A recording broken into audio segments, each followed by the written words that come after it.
Voilà, derniers instants avant le départ, lundi matin, 10h30.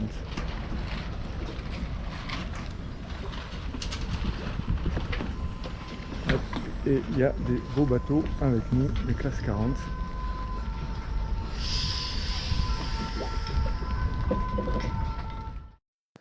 Le parcours est un aller-retour Marseille-Port de Massinadjo, au nord-est de la Corse. La grande zone en rouge transparent au milieu de la carte, c'est la zone d'exclusion militaire. C'est la guerre en Ukraine qui a amené les militaires à intensifier et étendre leurs exercices. Et puis vous voyez la ligne potentielle d'arrivée vers Porquerolles en cas de réduction de parcours décidée par le jury. Donc on est 5 minutes, enfin un quart d'heure avant le départ de la Corsica Med. On est une quarantaine de bateaux, 19 mini. Voilà, et le départ se fait au pied du Château d'If. On est parti depuis 1 heure et j'ai fait une grosse cagade. J'ai forcé sur ma fourchette, enfin sur le bout dehors, et j'ai pété la bague du bout dehors. Voilà. Donc j'ai touché ça. Donc j'en ai une de spare, mais c'est pas très facile à faire. Donc voilà, il va falloir que je m'attelle au sujet. Donc voilà la bague fautive, enfin fautive, que j'ai cassée. On est en milieu d'après-midi du premier jour et j'ai réparé mon bout dehors. J'ai d'abord mis le spi max, puis le vent est monté et j'ai mis le spi lourd avec un riz dans la GV pour être plus stable. Vidéo de Migratour prise par Antoine Le Baron sur un Pogo 36 Shahak qui fait la course en Osiris. Donc on est sous spi lourd avec un riz dans le spi. Foc complet et GV avec un riz. On est grand largue par 26-28 nœuds de vent. Donc on fait du 10 nœuds de moyenne, quoi. Enfin ouais, à peu près 10 nœuds de moyenne au GPS. Voilà, et on voit des mini à côté là. Donc certains mettent le spi, partent au loft et affalent le spi, c'est ce que j'ai fait moi. Et puis là j'ai pris un riz dans le spi. Et donc d'abord je suis allé dormir un tout petit peu. J'ai dormi 20 minutes pour récupérer un peu et voilà. Mais là je vais pas tenir la barre comme ça parce que je pense que le pilote ne tiendra pas. Donc je vais tenir la barre peut-être pendant 2 heures. Et puis après j'affalerai le spi pour manger tranquille.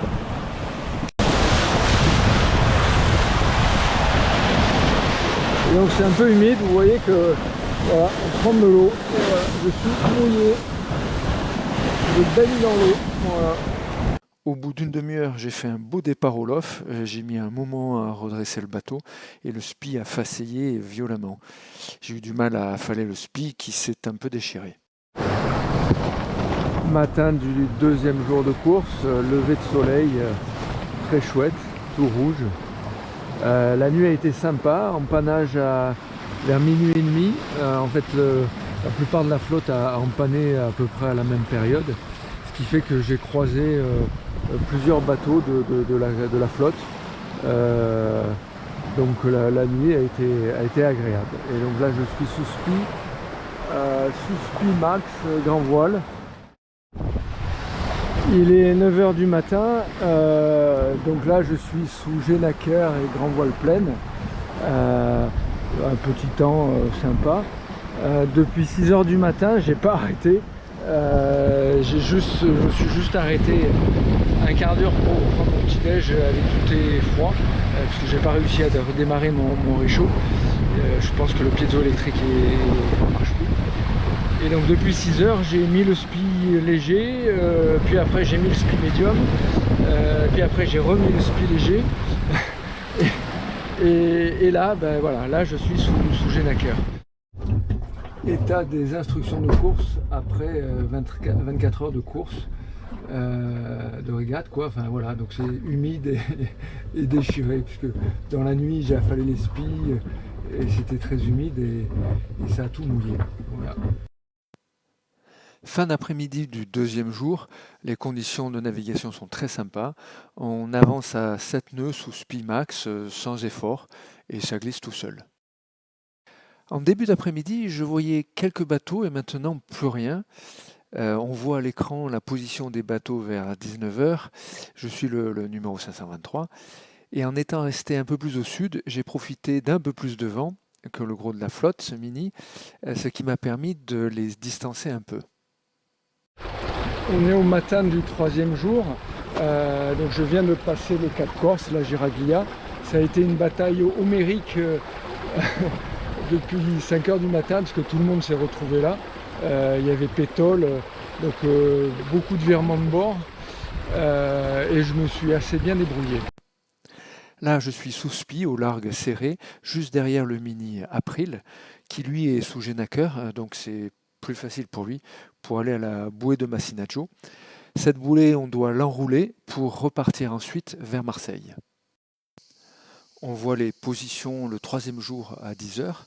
Migratour, le numéro 523, est assez bien placé dans le premier terre de la flotte, donc sur la route du retour.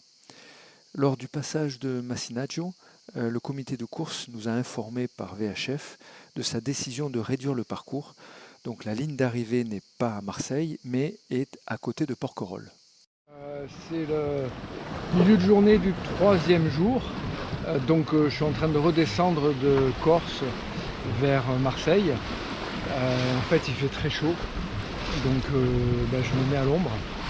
Et il faut reconnaître qu'on est quand même bien mieux là qu'au soleil en train de cramer. Troisième jour, milieu d'après-midi. Le vent vient de monter un peu, force 3. On est à peu près 7 nœuds avec des pointes à 8 nœuds. C'est tranquille, sans houle encore car elle n'a pas eu le temps de se former.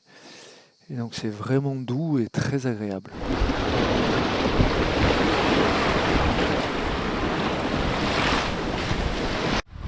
Toujours le troisième jour après-midi en route vers Porquerolles. Le vent est toujours à la même force, mais il a refusé de 20 degrés. Donc là je suis plus sous SPI, je suis sous Genaker. Voilà, et c'est toujours aussi agréable et confortable. On fait cycle 5, cycle 6. Préparation de la soupe.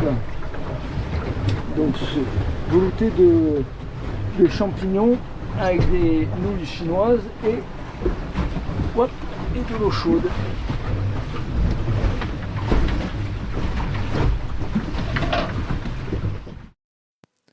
C'est le petit matin du quatrième jour, vers 6 heures. C'est le calme plat, pas une ride. J'ai affalé le phoque pour éviter qu'il batte inutilement. Deux événements particuliers pour cette nuit. Premier événement, je me suis endormi pendant 1h30. J'ai pas entendu l'alarme et donc j'ai dormi je pense à peu près 1h30. C'est l'alarme du pilote qui a couiné pendant un bon moment et qui a fini par me réveiller. Et puis le deuxième événement, c'est ça, c'est le calme blanc, calme plat que j'ai eu toute la nuit. Sur cette trace, on voit le résultat de mes 1h30 de sommeil incontrôlé. Je suis à contresens vers 22h40 et cela a duré environ une demi-heure. Toujours le matin du quatrième jour, il y a un poil de vent qui s'est levé et du coup j'ai mis le Genaker. J'ai hésité entre le Genaker et le SPI et je pense que j'ai bien fait puisque le vent a évidemment tourné au bout de 5 minutes. Et je m'en suis aperçu, donc j'ai 4 bateaux qui sont derrière moi. Il y en a 2 qui ont fait l'erreur de mettre le SPI, enfin à mon avis c'est une erreur, puisqu'à mon avis, je pense qu'ils ne vont pas pouvoir le tenir très longtemps. Voilà, je ne sais pas si vous les voyez. On est à environ 30 000 de l'arrivée et ce mini, le numéro 593, va en fait me rattraper et me doubler sans que je ne puisse rien faire. J'ai accroché un casier et il m'a fallu 10 minutes pour me libérer, mais ça n'explique pas la pâtée que ce mini m'a infligée. Je pense après coup que j'étais trop vent arrière avec pas assez de pression dans le SPI. Et je saurai après l'arrivée que il est arrivé second et moi troisième. Cette trace illustre ce qu'il s'est passé dans les dernières heures de la course. Le groupe qui est passé au sud de la zone d'exclusion a eu encore moins de vent que nous, le groupe encerclé de vert, qui sommes passés au nord de la zone d'exclusion. Et moi, je franchis la ligne d'arrivée vers 3 heures du matin. Il y a une petite erreur sur le site de suivi de la course qui m'a classé dans la catégorie prototype, alors que Migratour est un bateau de série. Je termine 3e sur 16 bateaux. C'est une grosse surprise pour moi car je ne suis vraiment pas habitué à faire des podiums. Je vois 2 explications. D'abord, le vent était plutôt faible à moyen, bon, sauf le premier après-midi. Donc ce sont des conditions qui permettent pas trop de différence entre les gros nez, les bateaux récents, et les pointus comme Migratour. Et la deuxième explication, c'est qu'une partie de la flotte a choisi de passer au sud de la zone d'exclusion, ce qui s'est avéré une mauvaise option.